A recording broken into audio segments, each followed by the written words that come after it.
मैं हूं विकास और आप देख रहे हैं चौकस भारत। इन दिनों राजनीति जोर शोर से चल रही है। आगामी 2024 लोकसभा चुनाव को लेकर कभी एनडीए बैठक कर रही है तो कभी ओपोजिशन पार्टी यानी कि महागठबंधन बैठक कर रही है। पटना में 23 जून को 19 पार्टी की बैठक थी, वही 18 जुलाई को कर्नाटक में 26 पार्टी की बैठक हुई। वही एनडीए की भी 18 जुलाई को बैठक था, जिसमें बिहार के चाचा भतीजा यानी कि रामविलास और चिराग पासवान को भी देखा गया, उपेंद्र कुशवाहा को भी देखा गया।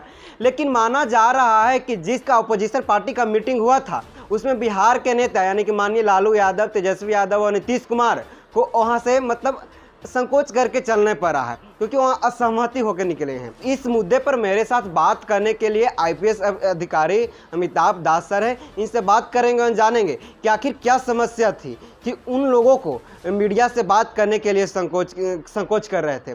सर, 18 जुलाई को जिस तरह से बेंगलुरु में मीटिंग हुई अपोजिशन पार्टी की, पटना आते ही मीडिया से मुंह फेर लिए जितने भी तमाम नेता बिहार के गए थे, नीतीश कुमार हो, तेजस्वी यादव हो, लालू यादव हो, क्या वहाँ सहमति नहीं बनी?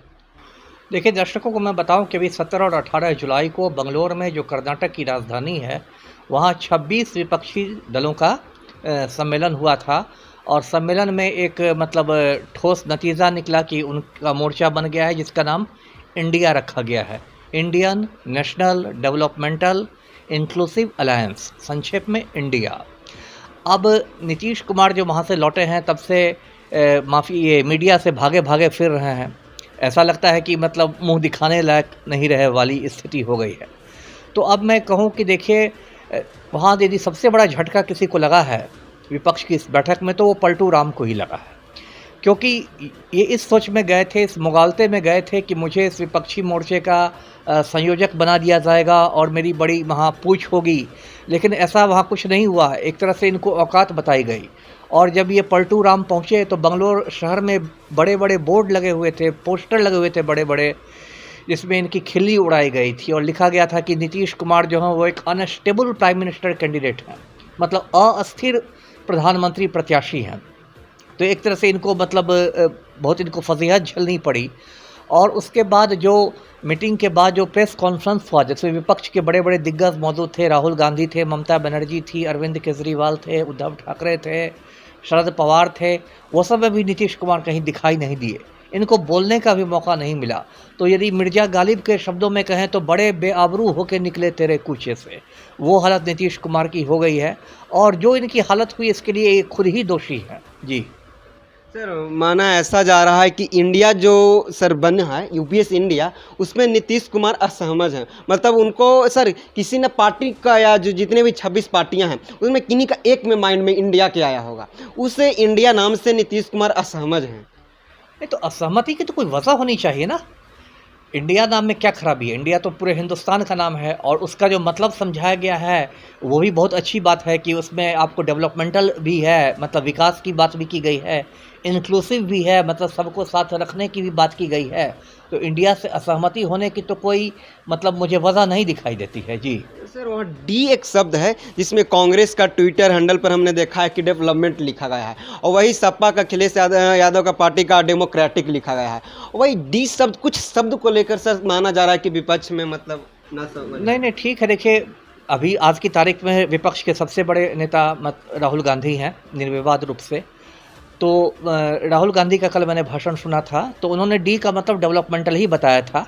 कुछ हलकों में कन्फ्यूज़न हो गया था, डी का डेमोक्रेटिक, शुरू में मीडिया ने भी चला दिया था। तो ऐसा हो सकता है, ये बहुत छोटी बात है। देखिए, अभी मैं पलटू राम की बात कर रहा था। देखिए, नीतीश कुमार की जो आज दुर्गति हुई है इसके लिए यही जिम्मेदार हैं, और इसके लिए इनके 2-3 ठोस वजह है। पहली बात तो ये है कि नीतीश कुमार की राजनीतिक विश्वसनीयता बिल्कुल शून्य पर पहुँच गई है। इन्होंने अतीत में इतनी बार पलटी मारी है कि अब इन पर कोई यकीन नहीं करता। जब ये भाजपा के विरोध में बोलते हैं तो लोग मन ही मन हंसने लगते हैं, क्योंकि पूर्व में इन्होंने इतनी बार भाजपा के साथ सरकार बनाई थी कि अब ये जब कहते हैं कि भाजपा फांसीवादी है या सांप्रदायिक है तो लोग मन ही मन हंसते हैं। एक तो विश्वसनीयता का संकट हो गया है पलटू राम के साथ। दूसरी बात क्या है कि देखिए, ये घोर जातिवादी नेता हैं नीतीश कुमार, और बिहार के अंदर भी इनको लवकुश समीकरण के अलावा कुछ दिखाई नहीं देता, यानी कि कुर्मी कोयरी के अलावा। और भारत इतना बड़ा देश है, 140 करोड़ का देश है, तो यहाँ इतनी छोटी सोच के साथ, इतनी छोटी जातिवादी सोच के साथ आप देश का प्रधानमंत्री नहीं बन सकते।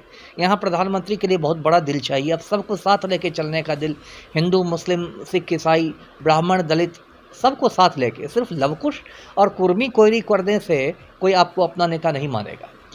दूसरी वजह ये है। तीसरी वजह ये है कि नीतीश कुमार की छवि पिछले कुछ महीनों में, कुछ सालों में बहुत मतलब तार हो गई है। खास के जो इन्होंने आनंद मोहन को जेल से छुड़वाने के लिए बिहार सरकार का जेल मैनुअल बदल दिया, तो उसके बाद पूरे देश में ये संदेश गया है कि नीतीश कुमार वोट बैंक की राजनीति के लिए किसी भी हद तक गिर सकते हैं। और आनंद मोहन प्रकरण में एक तरह से नीतीश कुमार ने अपने पैर पर कुल्हाड़ी मार ली।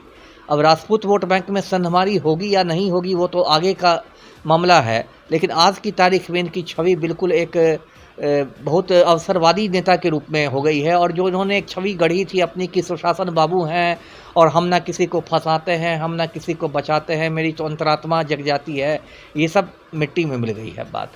तो यही स्थिति है आज की। तो अब मीडिया से बात करने के लिए इनके पास है क्या, इसलिए मुंह छुपाए भाग रहे हैं। जी सर, क्या ये सच बात है कि जिस तरह ने लालू यादव पटना में राहुल गांधी को दूल्हा बना दिया कि आप दूल्हा बनिए बारात चलेंगे, और वही कर्नाटक में पोस्टर बार दिखा गया नीतीश कुमार को खिलाफ है, तो क्या ये बात सच है कि आरजेडी और कांग्रेस की मिली भगत से काम हो रही है?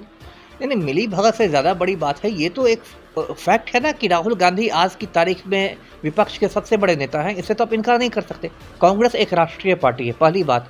कांग्रेस के सबसे बड़े नेता राहुल गांधी हैं।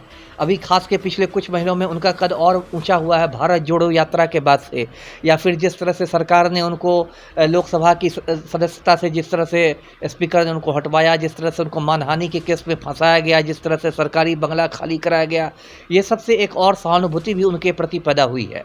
तो इसलिए इसमें राजद की मिली भगत वाली बात नहीं है। कर्नाटक में जीत के बाद भी राहुल गांधी का बहुत ऊंचा कद हुआ है।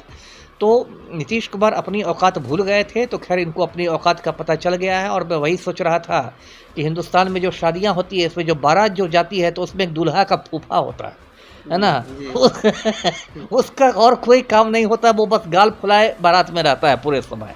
तो नीतीश, जो विपक्ष की जो ये बारात तैयार हुई है ना, इसमें दुल्हा कोई भी बने, नीतीश कुमार किसी भी दुल्हा का फूफा वाली हो गई है। ये बस अब गाल फुला के घूम सकते हैं और कुछ नहीं घूम सकते हैं। और भाजपा में लौटने के लिए भी एक तरह से इनके दरवाजे बंद हो गए हैं। तो आज की तारीख में तो नीतीश कुमार समझिए तो कहते हैं कि धोबी का कुत्ता, ना घर का ना घाट का, वही स्थिति हो गई है। ना ये भाजपा में लौट सकते हैं और ना इनको विपक्षी मोर्चे में कुछ मिलने वाला है। जी ठीक है सर, बहुत बहुत धन्यवाद। आपने सुना होगा, ये आईपीएस अधिकारी अमिताभ दासर थे। इनका कहना है कि जिस तरह से दूल्हे का फूफा होता है बारात में, उसी तरह से राजनीति में नीतीश कुमार फूफा बन के रह गए हैं। न घर के रहे न घाट के रहे, इनके लिए बीजेपी के दरवाजा भी बन गए हैं। जिस तरह से 2005 के से साथ देने के बाद जिस तरह से पलटी मार रहे हैं, कभी बीजेपी महागठबंधन, इस तरह से इनकी वैल्यू कम गई है। ये दूल्हे की फूफा के तरह राजनीति में फूफा बन गए। इसी तरह के तमाम खबर को देखने के लिए देखते रहिए चौकस भारत। धन्यवाद।